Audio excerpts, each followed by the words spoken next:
আসসালামু আলাইকুম বন্ধুরা, কেমন আছেন সবাই? আশা করি ভালো আছেন সবাই। আজকে আমি এমন একটা টপিক নিয়ে কথা বলতে যাচ্ছি। সে কথাটা হচ্ছে আমি আসলে বলতে যাচ্ছি যে আমাদের যুবক ভাইয়েরা যারা বাইক চালান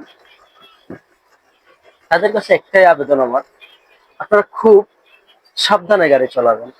দেখে শুনে রাস্তার চারদিক ডানে বামে ভালো করে দেখে তারপরে গাড়ি চালাবেন। আমাদের অনেক যুবক ভাইরা অনেক অল্প বয়সে এই দুনিয়া ছেড়ে চলে গিয়েছে।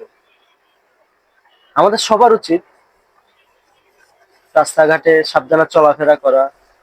যারা গাড়ি চালান, বিশেষ করে যারা বাইক চালান, তারা খুব সাবধানে রাস্তায় চলাফেরা করবেন। আজকেও একটা নিউজ দেখলাম যে একটা ছেলে মারা গেছে, তার বয়স বেশি না, এই 20 থেকে 22 বছরও হবে না। সে বাইক চালাতে গিয়ে মারা গিয়েছে অতিরিক্ত স্পিডের কারণে। তো ভাই, আমরা যতটুকু দরকার ততটুকুই স্পিড দিয়ে গাড়ি চালাবো এবং সবাই সাবধানে রাস্তায় চলাচল করব। আশা করি আমার কথাটি সবার ভালো লাগবে। সবাই ভালো থাকবেন। আল্লাহ হাফেজ।